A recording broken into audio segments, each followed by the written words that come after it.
that are out there of extraterrestrial origin. A large, hairy creature with arms that hang down beside bore down on its sides. And I told him my name, and when I told him the name, he said he was called Code. It was not anything from this earth that I'm quite sure of. You're listening to the Strangeology Podcast. I'm your host, Jeff Foran, and this is your place to explore the weird, strange, and unexplained. From cryptids and creatures, the paranormal, aliens and UFOs, forbidden knowledge, ancient mysteries, conspiracies, and more. All right, we're going to keep the intro brief today because coming up on today's edition of the show is a conversation about the paranormal, UFOs, and more with a brand new guest, one of the first people out there with a podcast about these types of topics. Jim Harold of the Paranormal Podcast and Jim Harold's Campfire. So get ready. Just a couple quick reminders before we get started today. Don't forget to set your podcast app to auto download so you never miss a new episode. And don't forget to follow Strangeology over on all of my socials. You can find me on Instagram, TikTok, Facebook, etc. for more content, updates, giveaways, merch announcements, and all of that. Also, make sure to go to my website, strangeology.com. I have a blog there with a bunch of articles, and you can also sign up to my mailing list to receive occasional updates or promo codes for my Etsy shop if you're ever looking to pick up and support the show with some merch. I've also got a bunch of new designs in the shop that I'm working on, so definitely check back often so you never miss a new merch drop. But the best way to support the show is to tell your friends and anyone who loves the strange and unexplained. Word of mouth helps so much. And if you really love Strangeology and want to support the show in another way, you can always become a member by heading over to patreon.com/Strangeology. And you can sign up for as little as $1 per month. Any support helps out a ton and helps keep the lights on here at Strangeology HQ. Higher tiers unlock more perks like early access to episodes that are ad-free, access to the members-only episode extension, Strangeology Beyond, which is sometimes a whole episode in and of itself with a different research topic from the main episode or an extended guest interview. There's also a merch discount for my shop for 25% off, a lifetime discount. There's exclusive merch, voting power on topics, bonus content, and more. So if you want to join a growing community of like-minded people who are into the strange and unexplained, it's a great place to be. I appreciate the support, and the more of it I get, the more content I can create for everyone out there. And to those members out there, thank you so much for your continued support. And one more thing before we start here. Appearances. I'm going to be vending at Squonkapalooza in Johnstown, Pennsylvania on Saturday, August 10th. It's going to be a great time. I'm really excited to go to this event. It's the second year they're doing it, and hopefully there'll be many more years to come, but I'm super excited. It's going to be outside in a park. It's going to be hosted by Lisa from Cryptid Comforts and Joe from Cryptoteology.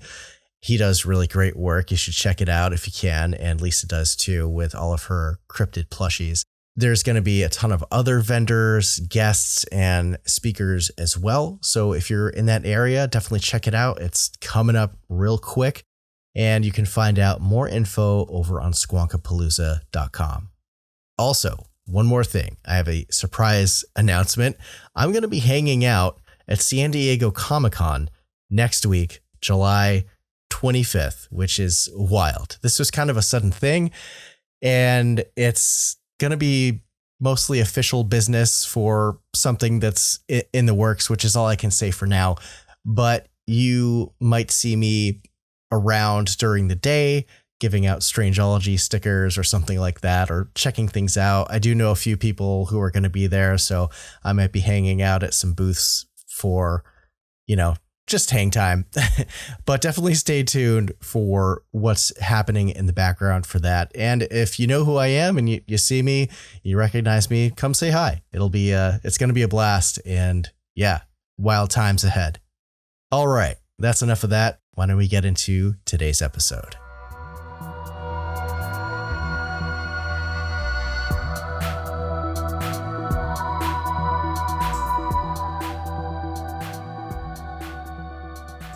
All right, folks, welcome back to the show. Joining me today is Jim Harold, host of the Paranormal Podcast, along with Jim Harold's Campfire podcast, which recently celebrated its 15-year anniversary. That's big.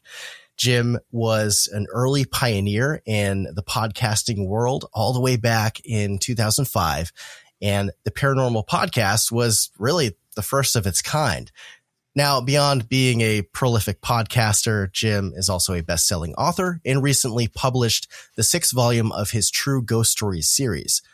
And before podcasting, Jim worked in broadcast radio for over a decade and was involved in various other media and technology fields, and even taught at the university level. So thank you so much, Jim, for being here today. I'm honored to have the original, the OG paranormal podcaster here today on Strangeology. Now that's quite the resume. Hopefully I didn't miss anything, but if I did, let me know. And also, how are you doing today? Well, I'm doing well, and thank you for the opportunity. And you didn't miss anything noteworthy, so I'm so glad to be here and honored that you would have me on your program. It's kind of funny because we just met a few days ago. I'm not sure when this will be released, but we met a few days ago at Monster Fest in Ohio, and here we are doing this. It's a little surreal, but it's a pleasure to be here, and I thank you for the opportunity. Yes, of course. Yes, Monster Fest was a good time for sure. Got a little rainy towards the afternoon, but those events are always a blast, and I highly recommend if they do it again next year. If you're in Ohio, definitely go, or go to other events and support artists and podcasters, creators, authors, all that. It's good stuff. But I got to know, Jim, what is the origin story of Jim Harold? You have had this lifelong interest in the paranormal. What exactly sparked your interest in this field? I blame Leonard Nimoy. I was a very little kid and I watched a show called In Search Of, and then I couldn't get enough of kind of supernatural and paranormal and unexplained content. And I go to the library or a bookstore before the internet and would always look for paranormal books and things. And so I always kept that interest even as I went through college and I went into the work world. In 2005, I was a little bit of a frustrated broadcaster because I'd actually ended up, as you said, working in radio, but it was behind the scenes in terms of advertising and that kind of thing. And I had gone to school for it and always wanted to be in front of the mic or in front of the camera. I was a little frustrated that did not happen for me. And at that point, I had a young family and it wasn't like I could just pull up stakes and go to Paducah and start from the bottom. So I heard about this thing called podcasting and I'm like, well, it's going to be a hobby. It's never going to be a career or anything like this, but it'll be a fun thing that I can do to kind of pursue my interest in broadcasting. And oh, by the way, why don't I do a podcast on the paranormal? Because I've been fascinated with that my whole life. And at the time, I wouldn't say I was a first, but I was one of the first. There were a few at that time, but as far as I can tell, none of them exist anymore, which makes makes Paranormal Podcast, as far as I know, the longest running paranormal podcast on the internet. So that's kind of a cool little feather in the cap, but yeah, I've been fascinated by it. Went full time in 2012 and keep trying to, keep the shows interesting, keep myself interested, which I've done. I'm fascinated by this as much as I've ever been, and hopefully, keep the audience interested in enjoying what we do and making it worthwhile for them. Yeah, well, that's certainly quite the history. It's almost 20 years now since you've been doing this. This month, the end of this month is 19 years. Yeah. Wow. That's quite amazing. I'm only a few years into this myself, but it's a blast. It's a blast. I love doing this stuff. It's and I feel like a lot of us have a similar a similar origin story too. You know, we were always, for some reason, inexplicably drawn to the strange and the unexplained. And you know, most people I talk to are like, yeah, you know, I was a kid looking at books in a library about Bigfoot and UFOs, and here I am today. Yeah. It really does stick with you. Once you're kind of into that world, it doesn't go away. Yeah, for sure. So how has the reception of your latest book been so far? It just released in May, right? Yeah, positive so far. It's book 6 of my series of Campfire true ghost story books, as you mentioned, and they can be read in any order. It's a compilation of some of my favorite stories. I know this book has 65 stories in it, and so far so good. I think we're at 4.7 rating on Amazon. I'll take that. And people who read it seem to enjoy it. And that's the main thing. A couple reasons I do the book, because honestly, quite frankly, compared to what we can do with advertising and different things, for the amount of work you put into it, it's not like this big, financial juggernaut or anything. But I like the idea of having some of the stories codified in writing, because not everybody will listen to a podcast, right? There's a lot of people who never listen to podcasts, but they might read a book. So what we do is try to take a couple year period from the history of the show and say, in that couple of years, what were the noteworthy stories? And we kind of whittle that down and put together a compilation. And that's what this is. The one thing I will say, Jeff, is that True Ghost Stories might be a little bit incomplete title. It's kind of True Ghost Stories and more, because we do have cryptid stories, UFO stories, a lot of head scratchers. They're kind of tweeners that don't really fall one place or the other. And of course, ghost stories as well. So, So far, so good. People seem to be enjoying it. Yeah, that's great. That's great that you have, years worth of stories from people out there that, some of the more compelling ones that can make it into these compilations. Do you have like a personal paranormal story? Have you ever experienced anything that's deeply? Well, one story that I've had, a couple of different things have happened to me. But I've never had one of the prototypical, I saw full body apparition ghost. Most of my things have been more subtle than that. I do have a personal story that I feel is paranormal. Some people may not see it that way. They may see it as a big coincidence, but I have a saying, too much of a coincidence to be a coincidence. So anyway, this was back in 2017. I'd been asked to be on a paranormal cruise as a speaker, along with Micah Hanks and the late, great Rosemary Ellen Guiley, who was fantastic. And this particular day, we were doing our sessions at sea. So we were in a little conference room, and I had a little bit of a cold. So I ran out between speakers to get a little bit of coffee to warm up my throat before I had to give my talk. And you had to walk through the ship's casino to get there. So anyway, one of the people who were attending the talks, one of the attendees was playing one of these big crane games as like a claw comes down and grabs money, or supposedly grabs money. Right. I think the only money grabbed is the person playing the game. But anyway, that was very meaningful to me, because my uncle, who was like a second dad to me, who had passed, loved the crane games in stores, the ones with stuffed toys and stuff. And he also loved like low stakes gambling. So, he'd play lotto tickets, a football pool at work, whatever it might be. And I thought, he would love this. I wish he were here. It would be fantastic if he were here. So anyway, about that time, I'm having this very specific, intense thought about my uncle, saying, kind of like, damn it, why can't he be here? Woman walks up next to the crane game. She cups her hand to her mouth and goes, John, ostensibly looking for somebody. Well, my uncle's name was John.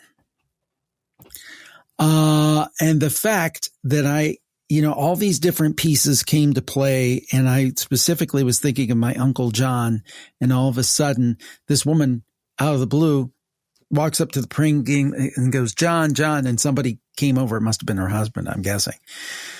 To me, that was my uncle putting the chess pieces in place basically responding to my very intentional thought saying, I see you and right back at you. Now, some people, Jeff, may say that's not paranormal at all. That's just a weird coincidence.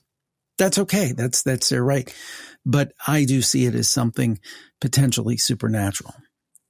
Yeah. I mean, for sure. There's a lot of strange events that happen, synchronicities, coincidences, that there's, something else going on that sometimes reveals itself in very interesting ways sometimes. Yeah. So, who is to say exactly? That's right. Thank you for sharing that. Right. That's very cool.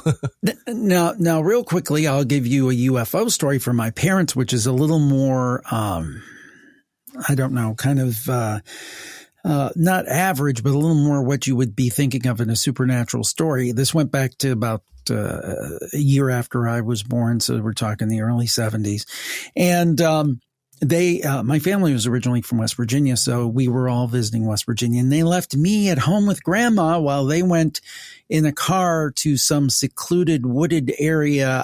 Lover's Lane. I don't know what it was. I don't want to know, Jeff. But anyway, the point is that they went off. I'm sure they were just talking about the mysteries of the universe. But anyway, you're sitting in this rural area. It's rural dark. It's not city dark. It's like there's no lights, anything. It's totally dark.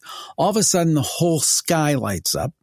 My dad said he could read the speedometer numbers on his dashboard and the analog clock. He could read all of this. This lasted maybe 30 to 60 seconds. Then he said he looked to his left and there was a man standing there with a welding mask on with his hand held out. And then at that point, they decide, well, let's get the hell out of here. Wow. And I'll kind of imitate my late mother's West Virginia accent, but she said, then Jimmy, I saw the biggest birds on the bank that I ever saw in my life, where the bank met the road. And she said probably the wingspan was like several feet across. Now, I never knew what to make of that. And then years later, while doing the Paranormal podcast, maybe just a few years ago, I was interviewing Mike Cleland, about his book, The Messengers, where he talked about owls and screen memories. Yes. So I'm wondering if my parents had some kind of alien encounter and maybe those birds weren't actually birds. Maybe there were something else, or maybe the man in the welding mask was something else. This idea of screen memories, when you have an encounter with ostensibly an alien, that it can project itself as something else. So it's something you can relate to and deal with. I don't know, but whatever happened was very weird. They fully expected to see something in the news about a big explosion. The next day, they saw nothing. And, never knew what to make of it. My mom told the same story her whole life. My dad's 88 years old now. He tells exactly the same story. It's never changed. That is super interesting. You hear, if you look into the UFO phenomenon, the abduction phenomena, that's a consistent element, is the whole screen memory thing, seeing things that might not break our brains, right? They want to have something that, we can relate to and understand versus this thing that might just, throw us into an existential crisis. That really makes me think of, and I'm not sure if, the legitimacy of the story, but the Falkville Metal Man from, was it Alabama, where people were seeing this guy that looked like he was in this metal suit. And there's a lot of interesting, UFO alien encounter stories like that out there, where people just see these beings in strange get-ups. So yeah, that's wild. And the thing was, my dad was a little bit interested in some of these subjects he would watch In Search of and those kind of things. But my dad was a steel worker. My mom was what they would call now a stay-at-home mom, what they used to call a homemaker. And she definitely didn't have really any interest in UFOs or any of that stuff. So it wasn't like people who were primed. It wasn't like they were watching a lot of sci-fi or reading a lot of sci-fi, and there wasn't nearly as much back then than there is now. Asimov and Star Trek were about it. And my dad might have watched Star Trek a little bit, but it's definitely not reading Isaac Asimov. So I guess my point is that they were not a fertile ground for imagining things or anything like that. They're pretty salt of the earth folks. Yeah. Yeah. And I think those kinds of stories we have to give a lot of, credibility to.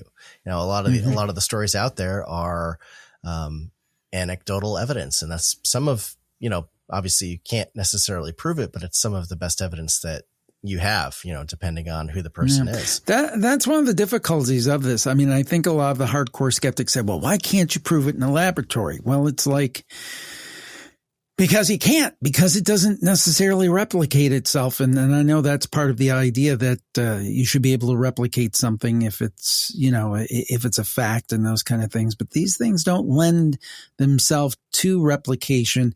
And sometimes I wonder if that's by design, like whatever or whoever it is, I think there's a little bit of a trickster element to it. And they're trying to do this kind of cosmic shell game to keep us guessing. Yeah. Yeah. Whatever the phenomena is, it seems to kind of evolve with humanity as we've gone through history. You've got the airships in the 1800s and now the flying saucers, or even further back in time, people seeing crosses and shields in the sky in ancient times. But, that brings up a question that I wanted to ask. What role does belief or skepticism play in the experience of paranormal events? And, how do you think we should learn to respect the stories of experiencers rather than ridiculing them or dismissing it all completely? Well, I mean, I know on the Campfire show, we come from a default of, here's a place to share your story. We're not going to try to quiz you or, cross-examine you or try to poke holes in your story. So I think when it comes to experiencers, we should respect them and listen. Now, I don't mean that to mean that we can't have some skepticism. I think, and in fact, I make a point on my shows, particularly the Paranormal Podcast, which is experts and authors and so forth. I make a point to occasionally have a skeptic on, because I think those of us who are on the belief side sometimes need to temper that with a bit of skepticism. I always kind of joke. I said, hey, if my thoughts were projected onto like a gas gauge of paranormal belief, I'd be 3/4 full. I mean, I totally believe this stuff happens. Does that not mean that sometimes people think it's a ghost and it's actually just bad electrical and a leaky faucet? Well, sometimes it is bad electrical and leaky faucet. But on Campfire specifically, I'm very accepting, and I just say, tell me your story. I think the vast majority of people I talk to are being very sincere. I could probably count on one hand the times that I think somebody's calling in to intentionally kind of snow me and, have a bit of sport at my expense. It's happened a couple times, but it's been very rare.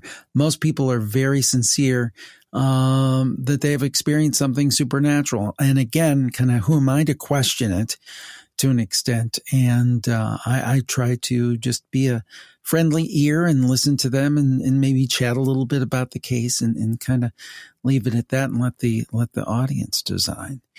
And it reminds me, getting back to the UFO topic a little bit, I'd had a professor. His name is Dr. Robert Jacobs. He's thankfully still with us. And anyhow, what happened was he had been on Larry King Live when Larry King had a show on CNN.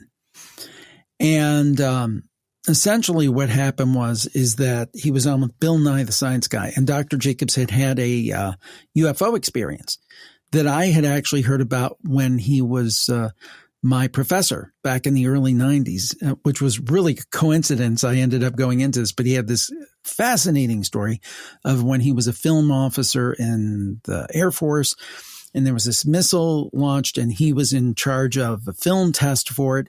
They took the film of the test. They thought everything was good. He was called in from his commanding officer, and the commanding officer says, well, what the heck are you doing? What's going on here? What were you guys doing with there? Were you playing some kind of trick? And Dr. Jacobs said, no, we weren't playing any kind of trick. What are you talking about? And he said, well, look at this. And then he showed them the film. And this is not video where you could see things in real time. This was shot on film back in the day that had to be developed, so you didn't see it immediately. So anyway, what he sees is the missile goes up. He says something comes up next to the missile and shoots a beam in it in each direction, side, top, bottom side, and it disintegrates. And the officer's like, what were you doing there? And he said, nothing. We just took a picture of what it was. And he said, well, this never happened. You never saw it, and you're never to speak of this again. And there were him, his commanding officer, and there were two guys in suits that Jacobs didn't know. So anyway, getting back to it, he told us this story in like 91 or so when I was in school. Wow. I actually sat there while he recorded. And then lo and behold, and we kind of stayed in touch, but lo and behold, he ends up on Larry King. This ties back to the respecting stories, by the way. Yeah. So anyway, he's with Bill Nye the Science Guy, and Bill Nye the Science Guy starts the typical stuff. Well, extraordinary claims require extraordinary evidence, and basically kind of urinating on Dr. Jacobs' story.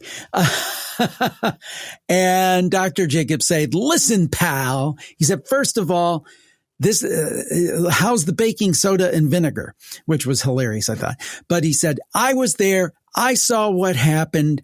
I'm a PhD. I have had a respected career, and I know what I saw. And the Russians didn't have that in the 1960s, that technology. The Chinese didn't have it, and we didn't have it. So you tell me who did it.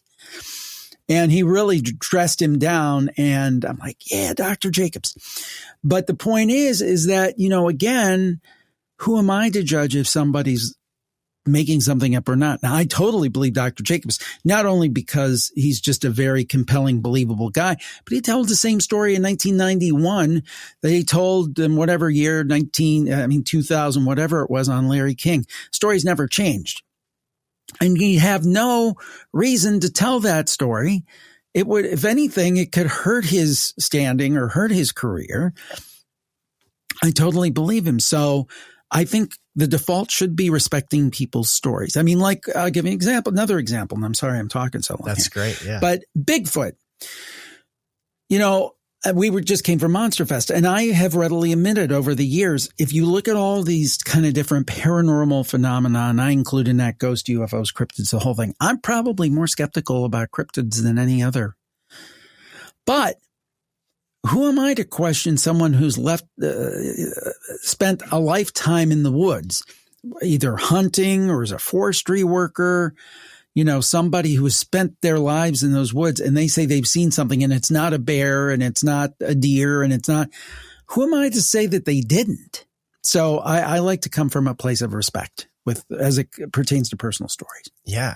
Yeah, absolutely. I think that's one of the most important things that you can do. And, that's great that he was your professor. I've heard that story on all these shows and everything. Yeah. Yeah. Well, what was weird about that, I didn't tell this part. So anyway, that happened in 91, 90 or 90. I think it was 91 when he told that story. And he actually was doing a recording of it, and I was there, so he was documenting it. And I was interviewing Robert Hastings, who has done a number of books on UFOs and nukes, because there seems to be something about nuclear missiles that attracts UFOs. So anyway, he started to tell the Bob Jacobs story, but he didn't use the name. And I'm like, is that Bob Jacobs? And he said, yes. I said, that's my professor. And I didn't even know it had reached like national prominence.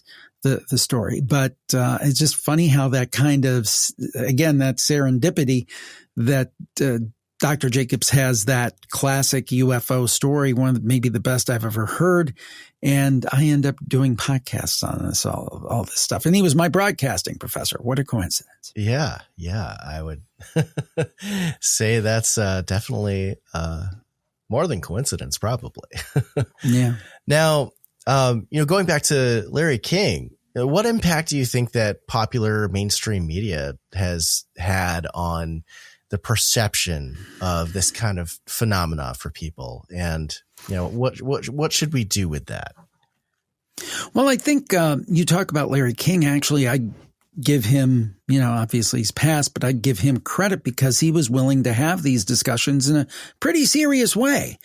Where, the thing that really bothered me, and I think we've gotten a little bit away from this, but back in the day, and by back in the day, I mean 5 years ago, what you would have is there was a UFO sighting, and then, you'd have it usually be what they call the kicker on the news. It would be the last story and be the funny story, right? And then they play the X-Files music. It says, people in, I'll just pick a Cleveland suburb since I'm people in Solon are saying they're seeing something in the skies. Jane, tell us what that's all about. Well, Paul, they've been saying and who knows? Maybe they are. Just make me puke. Come on. And again, I believe in having fun with this at times. I think there is a certain amount that you need to say. I think everything in life should have an aspect of humor, whether it's relationships, whether it's religion, whether it's politics. Oh, God forbid we have a sense about politics now of humor. And I think that's a big part of the problem with our society. And this is a whole different thing I won't get into, is that we've all lost our sense of humor. We can't laugh at ourselves. But be that as it may, there's a difference between laughing with and laughing at. And I think it was kind of set as that paradigm intentionally, that UFOs should be laughed at. And then I think that the media just carried it on unknowingly. Like, somebody who became an anchor in 1995, they made fun of it and did silly stories about, because that's what the guy before him did.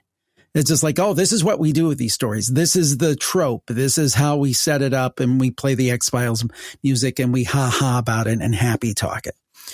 I think with the latest revelations, even though some people try to put it back in that box, I think it's a little harder getting it back in that box. And hopefully the subject is starting to be treated a little more seriously, though not seriously enough. Right. Yeah. It makes me, think of earlier this year with that whole event in Miami where people were claiming to see aliens or interdimensional creatures, or even last year in Las Vegas when there was that family, and the news media goes on and it's just kind of a mockery of what people are seeing. Yeah.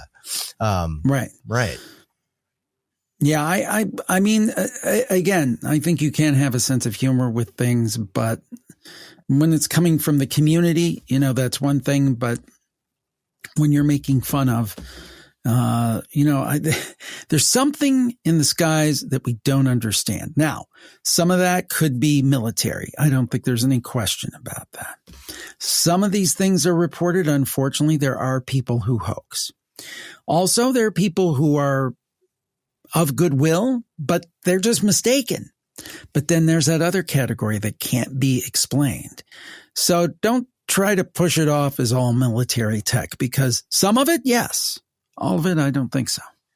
Yeah.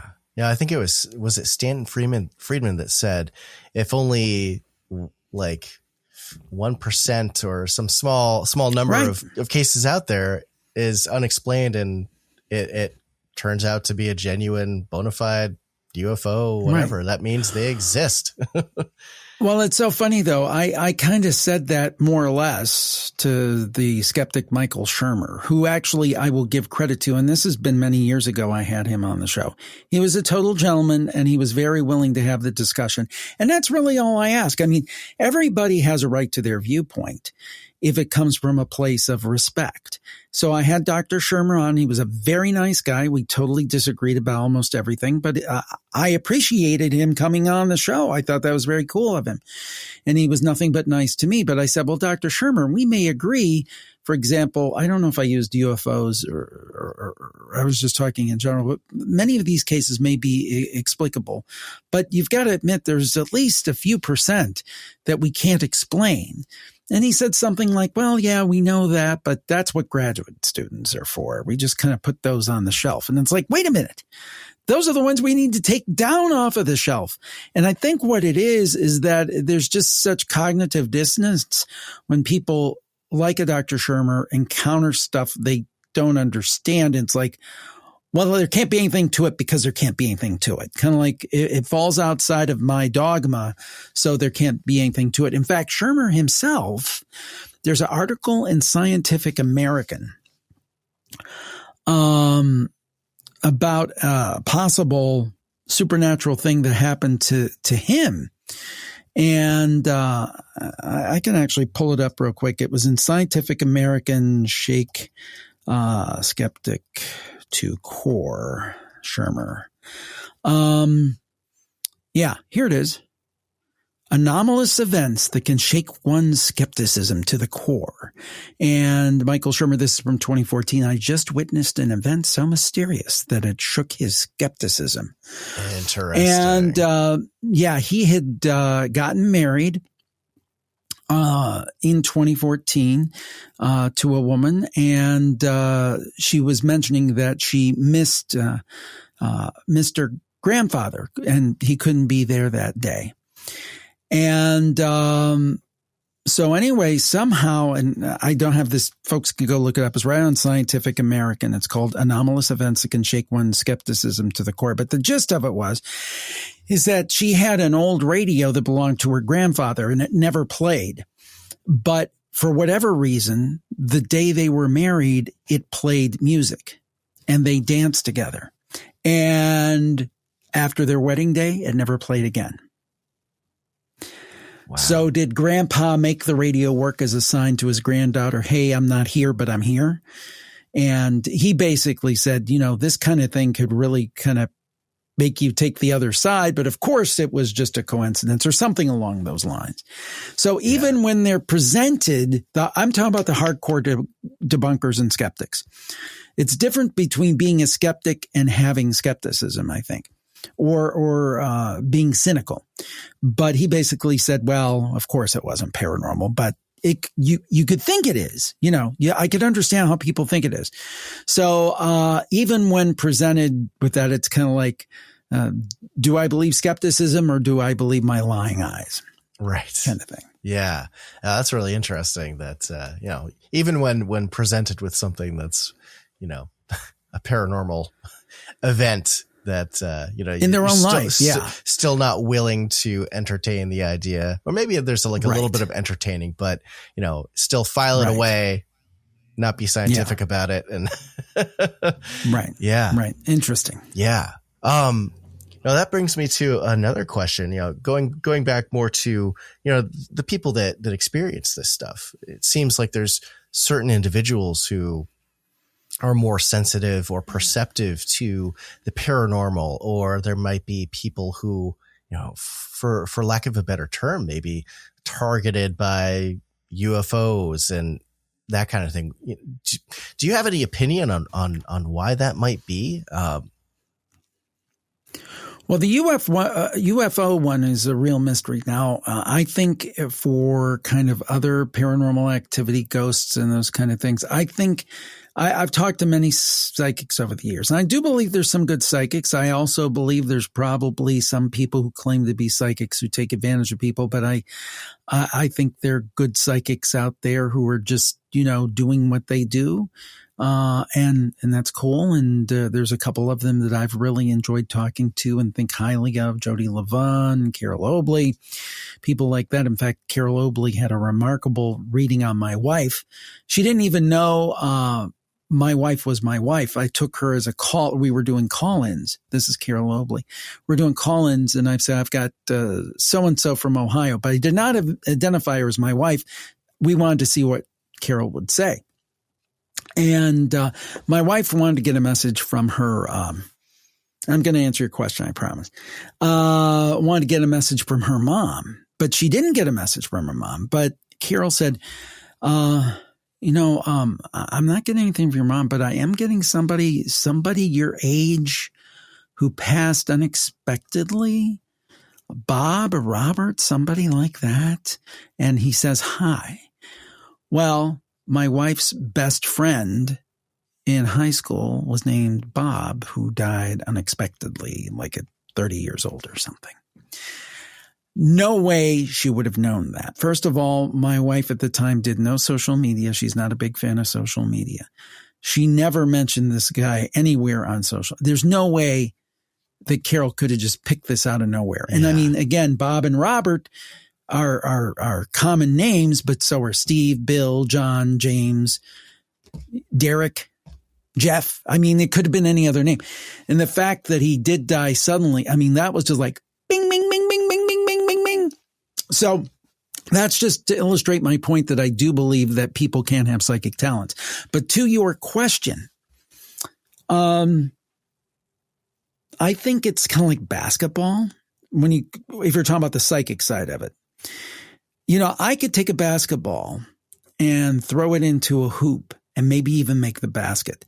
You saw me, Jeff, at Monster Fest. Nobody's going to think I'm LeBron James. And I think that's like psychic. I think all of us have some like innate ability to pick up on things. It's like when you walk into a room and there's been an argument and you can feel that energy. Yeah. Even though you don't have any reason to know that.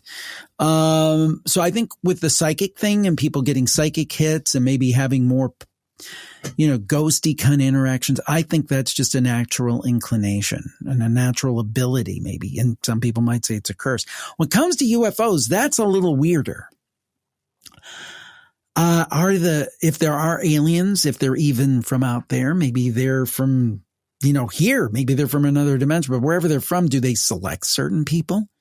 Are certain people maybe hybrids? I mean, a lot of people talk about the alien hybridization program, speculate on that. Right. I'm not saying that it does or it doesn't exist.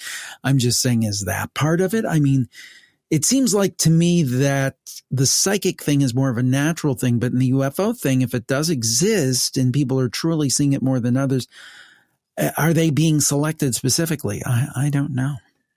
Yeah. There's certainly, that's a whole rabbit hole to go down for sure. All of this stuff is a rabbit hole. Yeah. Everything is that's the thing about talking about the people say, well, don't you get bored? And it's like, are you kidding me? There's always a new angle. There's always new information, and people will come on Campfire and tell me a story that I've never heard before, or a type of story I've never heard before. So there's always something new. Yeah, no, for sure. I was doing a live on social media, and there was someone in the chat that was talking about, I think they lived in somewhere in California, like on a ranch somewhere with a lot of land. And they were claiming that they were seeing some kind of like shiny humanoid creature. They called it the Mercury Man. And I was like, what is this? So I haven't had any follow up on that, but yeah, there's always something new going on for sure. There is. Yeah. Now, you have been listening to and hearing hundreds and hundreds, maybe thousands of stories over the period of time that you've been doing podcasting and writing books.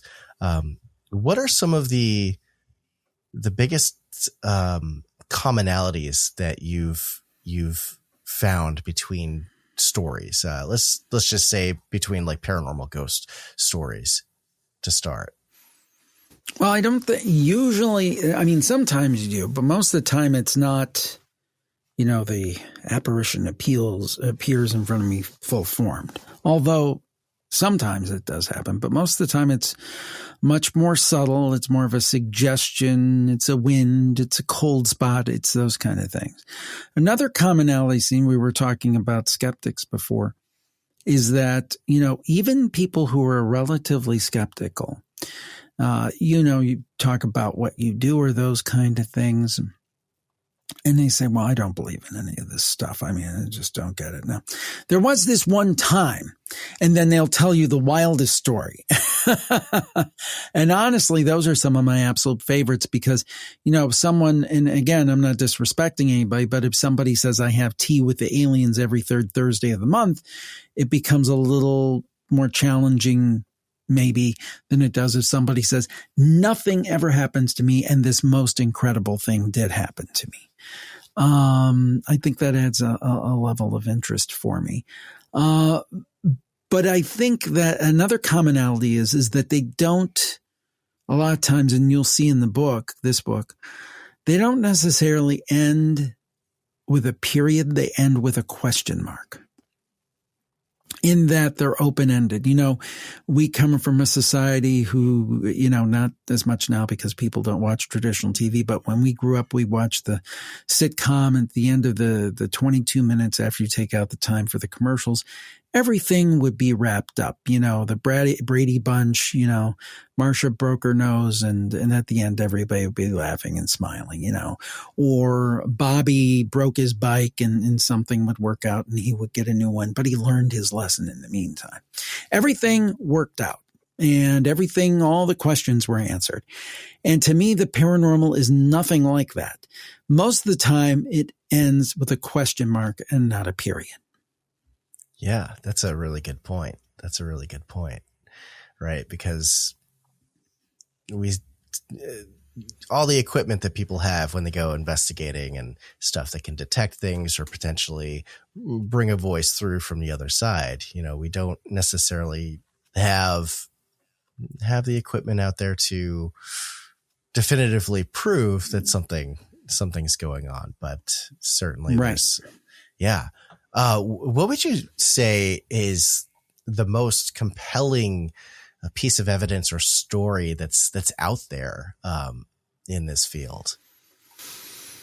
Most compelling story. I mean, stories are tough to say that they're evidence because anybody could say, well, somebody's making it up. Sure. I mean, you could take any story and say, well, they're making it up. And rarely do we have any proof otherwise. A certain amount, but I don't think all these people are lying. So I think just the sheer, and I know from the skeptics like the Shermers and people who are far more nasty, because he's a pretty cool guy, but they would just say, well, that doesn't count. It's like, but it should count to have these many people telling these many stories because not everybody's lying and people are. So to me, that's the evidence is just the sheer volume of people who have had similar experiences.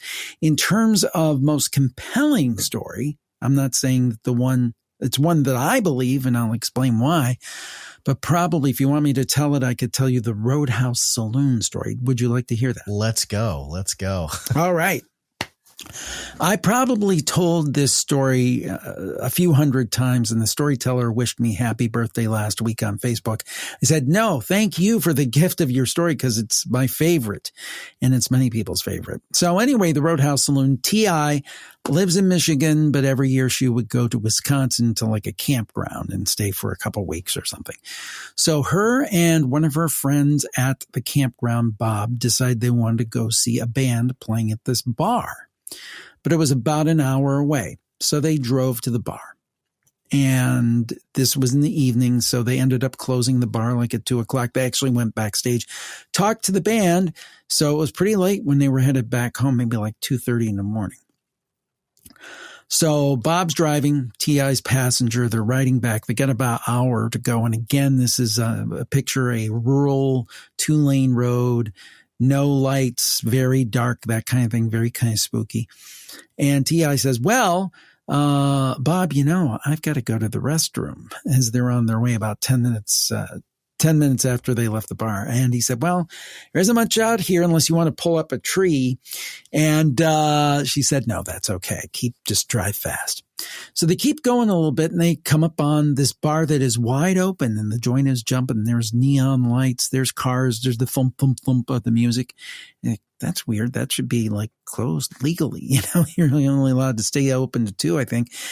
But let's not question it. Let's go in. So they went in. T.I. went to the restroom. I think Bob went to the bar to get a soft drink or whatever.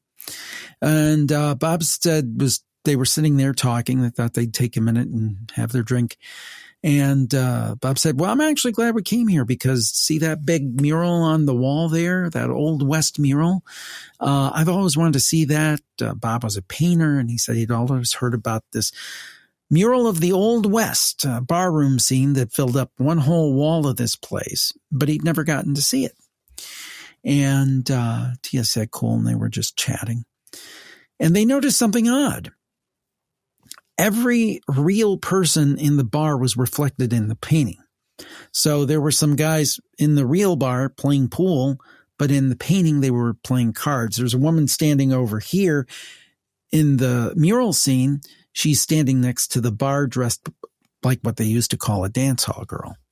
So it was just kind of weird. And they were talking like, oh, we got it figured out. The artist probably just used these regulars as subjects. So as an homage, he included them in the painting. Okay, that's explained. Then they noticed there's this really great looking Wurlitzer bubbler jukebox, like old time jukebox. A guy walks up to it. He puts on Let's Twist Again by Chubby Checker. And remember that because that comes in later in the story. So anyway, this guy walks over to T.I. and he smiles real big, the guy that put on the jukebox. And he has a mouthful of rotten teeth, T.I. said. He said, wanna dance? And T.I. held up her cane and she said, no, I don't do much dancing. And T.I. and he left and T.I. said, boy, I was really glad I had that cane as an excuse. So anyway, they're talking more. And then they notice something about, and the people are kind of spacey and kind of out of it and just kind of weird vibe in the place. So anyway, they're looking at the painting and they notice something they did not notice at the beginning. There's these swinging doors, where the cowboy comes in and says, I want to see Bart and have a showdown. Those swinging doors. Well, at first they noticed them as just swinging doors, but now they notice two like misty columns where the doors were. And then they talked a little more and it looked like these columns were developing in. Within a few minutes, they noticed it looked like a man and a woman. Shorter woman, taller man. Interesting. Then they noticed the woman had curly hair. T.I. has curly hair. Then they noticed the woman had cowboy boots. T.I. had cowboy boots. Weird coincidence. Then they noticed the woman had a cane. Too much of a coincidence to be a coincidence. T.I. and Bob decide to leave. They go to walk out. All these people are like motioning back, come back, like they want him to come back. They close the door. T.I. said everything went to black silent, like the place had never been open. They turn around and there were cars, plural, in the parking lot. Now there's a car, singular, their car, and they leave. So T.I., Jeff, is a lot braver than I am.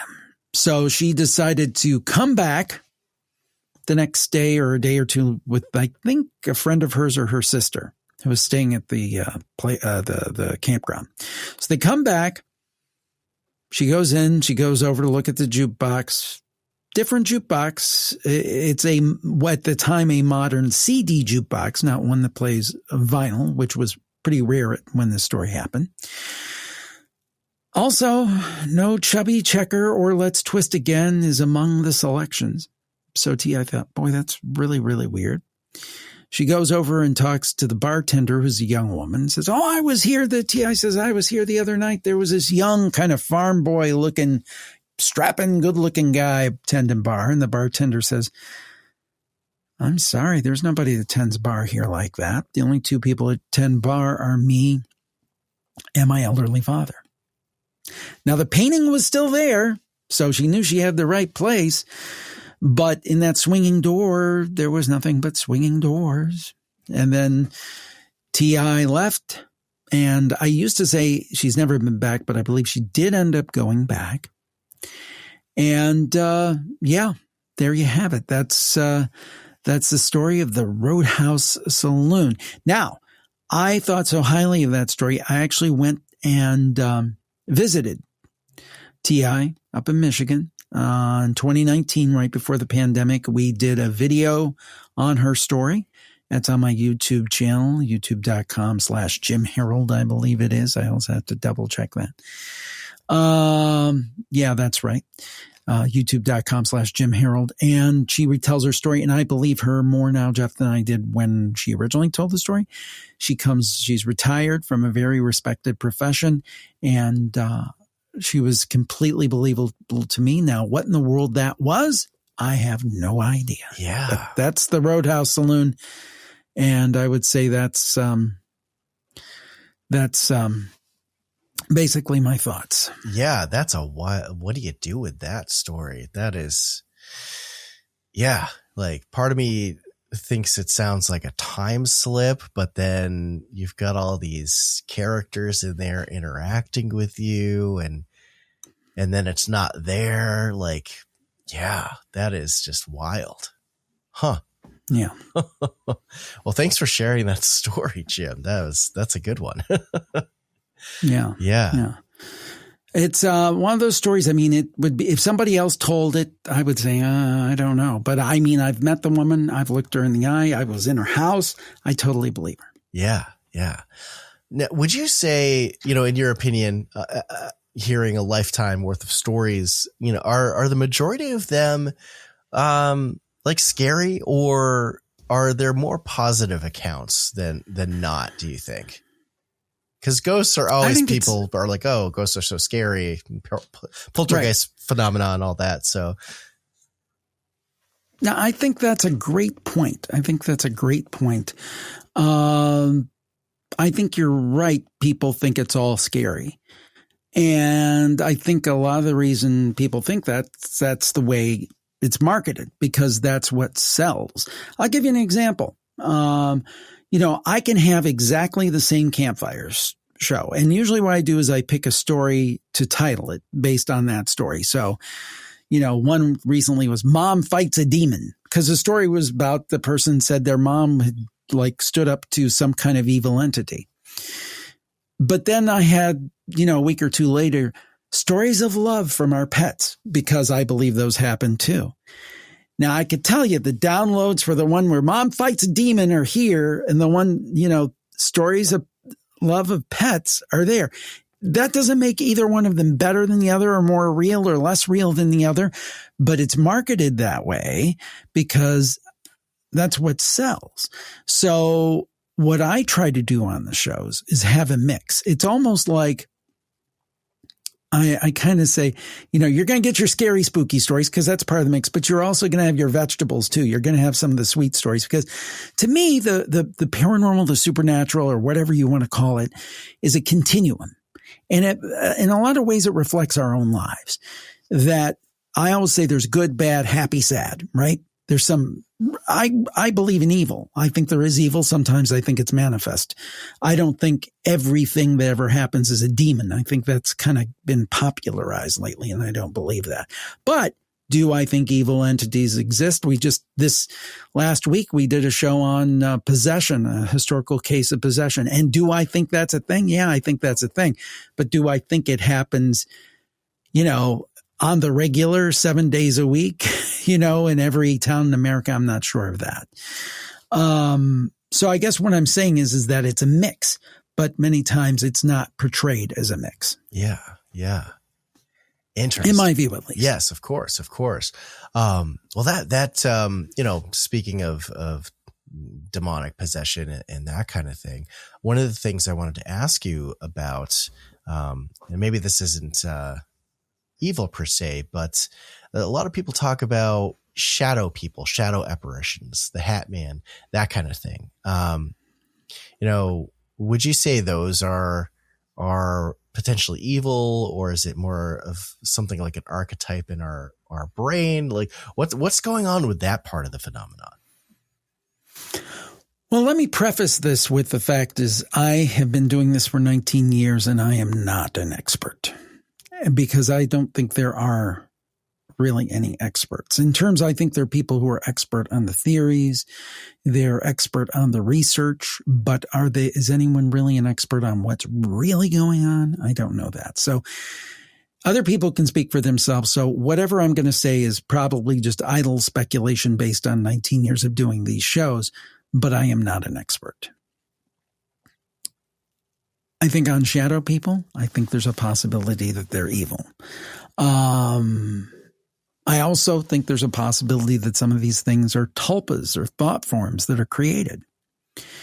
I think with most of these things, it's kind of an all of the above for me. So, for example, when I got into this, I thought Bigfoot was definitely an animal that had not been discovered yet. UFOs were definitely were craft driven by little green men. Ghosts were dead people. Now, I'm not saying those things aren't true, but what I'm saying is I've opened up my mind to other explanations. For example, UFOs. Maybe they're not little green men from out there. Maybe they're interdimensional. Maybe they're crypto-terrestrials. There's been a lot in the news about that lately with some Harvard researchers saying we need to look at that. And very interestingly, and all the stuff that came out last year about UFOs and UAPs, the new name for them, there was a lot of talk not of aliens, but non-human intelligences. Right. So by not saying extraterrestrials and not saying aliens, were they actually saying something about what they are and where they come from? Ghosts, I do believe that sometimes they can be dead people. I think, your mom, or not your mom, but just in general, the person's mom, person's dad, whomever, might come through and get a message. I think that's a real thing. But I also think sometimes ghosts could be, and there's a great story in this book, I think, about it, a couple of good stories. It could be a time slip of some sort. And you could be somehow, getting a glimpse and even interacting with people from the past or the future, for that matter. And Bigfoot, again, that's the one I'm probably more skeptical about. Although, again, I don't discount people who say they've had an experience, but maybe the reason it is so elusive, trying to keep an open mind, maybe. I've always kind of discounted it, but I'm starting to think, be a little more open-minded, Jim. Could it be interdimensional, something like that? Would that explain why it's so elusive? So, to me, it can be kind of an all of the above situation in most of these cases. Yeah. There's so many different aspects of what all this phenomena could be. I'm kind of a little bit of a proponent of there's a connectedness between a lot of this different kind of phenomena, whether it's interdimensional, ultra-terrestrial, crypto-terrestrial, extraterrestrial, what have you. I think there's a lot of different things that are going on. It's not just one thing, but yeah, for sure. What do you think of stone tape theory? Do you think that is something that explains a lot of this? There's something to that. Yeah. I think there's something to that. Yeah. I mean, and people, when they think that, I think it's literally all the time stone that we're talking about, but just the idea that a place can absorb energy. I'll give you one of my favorite examples. The example of haunted theaters. Now think about theaters. First of all, show people, and I've known enough show people in my time to know they tend to be a little emotional, a little type A, a little high strung, a lot of emotion there. What are they playing out on the stage? They're playing the whole range of human emotion. They're playing drama. They're playing comedy and everything in between. So to me, people pouring out all that emotion, they're emotional people anyway. Is it any wonder that we see haunted theaters, for example, or you go into haunted institutions, what they used to call asylums. You think about all the emotion that's poured into those structures, hospitals. So to me, that theory makes perfect sense. Now, again, the mechanism by which it works, I don't know. Right. But it seems to. Yeah. And for those who are unfamiliar with stone tape theory, it's basically that energy gets imprinted or recorded into the objects of that area. Am I kind of just giving a quick, explain like I'm 5 of what's going on there? But yeah, that's definitely seems like a big possibility. And, there's also, aren't there theories of, places that might be over, crystal deposits, quartz crystals and that kind of stuff. Yeah. Yeah. Yeah. No, the thing is that people have said, okay, you've been doing this almost 19 years. The end of this month, it'll be 19 years. What have you learned? Have you figured anything out? And I would say that I figured nothing out except for this one thing. I'll actually quote the Facebook page of one of our guests. And unfortunately, we had a guest by the name of Jim Willis. Now, I don't want to confuse him with James Willis because James Willis is very much alive, but this gentleman's name was Jim Willis, and he just recently passed. We actually last month published a show with him on near-death experiences, and ironically, he passed shortly after this. Jim Willis I'm talking about. So anyway, he had a quote on his Facebook page, and I think it puts better than I could put it. The universe is not only stranger than we imagine, it is stranger than we can imagine. And I think that puts it the best of what I think I've learned. I think our reality, the way we see it, is such a minute portion of what's really going on that we would be amazed if we could understand what's really going on. I think, and I forget who said, I just recently saw someone said they feel like our brain is kind of like a filter. And I believe that. And I think sometimes we get glimpses beyond that. And that's where we encounter the paranormal. What explains it all? I don't know. I'm more convinced than ever it exists. Yeah, that's a fantastic point. Just thinking about the visual spectrum, we can only see this tiny little sliver of visible light. And then you have infrared and ultraviolet on either end of that spectrum. You have animals like bees that can see in ultraviolet. What are they seeing that we can't? A lot of these UFO crafts that people film in the sky are only seen using infrared thermal imaging. You can't see them with the naked eye. So yeah, who's to say what's out there? Yeah. So it's fascinating, and I enjoy doing this. I enjoy getting the stories. I enjoy discussing the theories. Do I ever know or ever think that I'll have an answer? I don't know that. It's just more, I guess it's more about the journey. Yeah, exactly. What advice would you give to someone before we wrap up here, to someone who's new to exploring the paranormal, the strange, and the unexplained? I think keep an open mind and don't lock into one way of thinking necessarily. I think some people tend to, for example, with the paranormal investigation groups, with all the gadgets and the gear and stuff, they tend to think of it in just one way. And I think keeping an open mind is important. Open mind, not so open your brains fall out, but open mind, and just respect for other people. It should not be a competition. It should be a collaboration. So I think keep an open mind, treat people with respect, and have your journey for the truth. And, it's pretty elusive to find. Yeah. Well, that's some solid advice. Well, this has been a ton of fun. Jim, thank you for coming on again today. Before we go, can you please let my listeners know the best place to find you online as well as where they can listen to your shows, grab your books, all of that, and also any upcoming events that you might be at, because we were just at Monster Fest. Yeah. Well, funny you should ask that. I am going to be at Michigan Paracon. That is coming up towards the end of August. Actually, it is August 22nd through the 24th. And that's really like the biggest one out there, I guess, at least in the Midwest. And it'll be my first time there. And I'm hoping that we'll do another live campfire there. So I hope to see you up there in Michigan if you're listening and so located that you can go. I understand it's a great time. That'll be a lot of fun.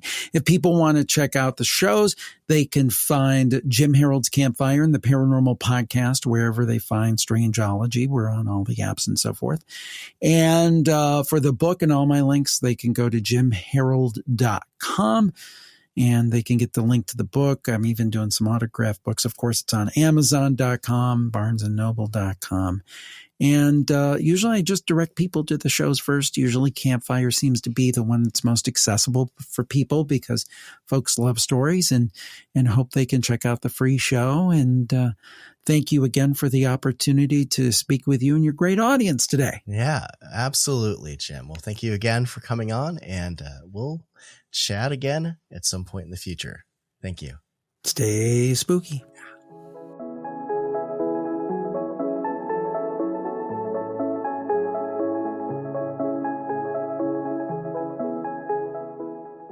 All right. Thanks again to Jim Harold for coming on to the show. Was really expecting a lot of paranormal chat. I wasn't expecting all the UFO stories and that kind of stuff. So that was a really cool conversation. It's such a wild, weird, and definitely spooky world out there. And that's what we talk about on these types of shows. And yeah, maybe someday we'll get answers to some of this stuff. But for now, all we can do is speculate. Definitely check out Jim's website, his podcasts, and all of his books, which are going to be linked in the show notes. As always, I want to give a huge thank you to everyone out there who listens to the Strangeology podcast. If you download it, share it with friends and family, spread it by word of mouth. It helps me out so much when you do that. The Strangeology podcast really wouldn't be possible without the support of listeners like you. And again, if you're looking for a way to support the show and what I'm doing here, you can always check out my Patreon and become a member for as little as $1 per month. You can head over to patreon.com/strangeology. To any advertisers or companies out there looking to collaborate with the Strangeology podcast or would like to be considered for an interview on the show, if you are an author, an expert, a researcher, you have an encounter, please send all inquiries to info@strangeology.com. And one more reminder, make sure to give me a follow over on all my social media accounts on Instagram, Facebook, TikTok. I'm also on X, Threads. I also have a YouTube channel with some longer form video content. I may have some stuff in the background in the works for my YouTube channel to get more video content out there for you guys. There might be some kind of restructuring or reshifting of how I approach doing podcast episodes and trying to tie that into more visually interesting YouTube episodes as well. So there's some stuff happening in the background. You definitely want to stay tuned for it. And if you're looking for another way to support the Strangeology podcast, Strangeology in general, you can check out my Etsy shop. It's at strangeology.etsy.com, where I have a whole assortment of fortean gear available. There's cryptid designs, alien designs.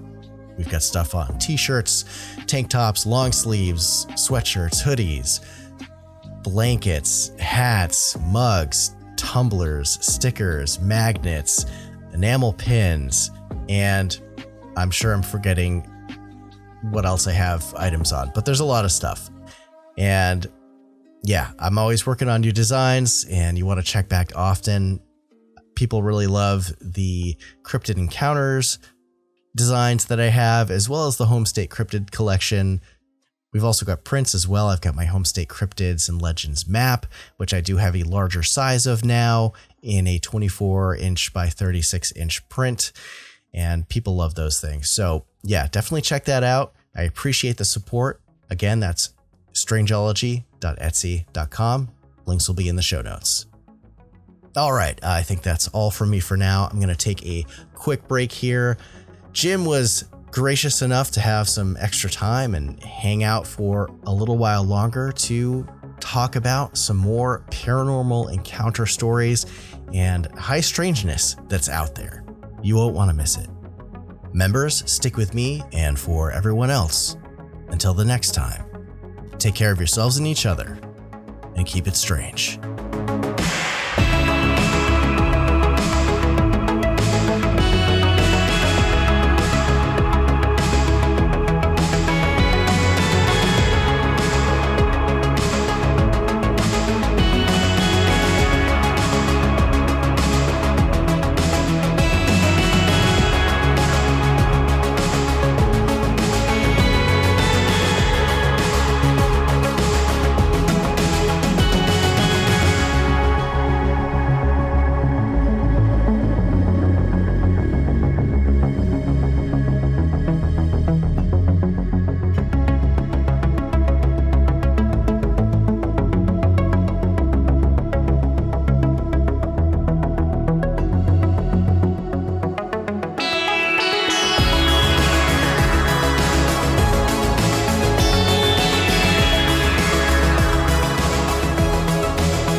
All right. Welcome back, members, for Strangeology Beyond, your exclusive portion of the show. This conversation with Mr. Jim Harold.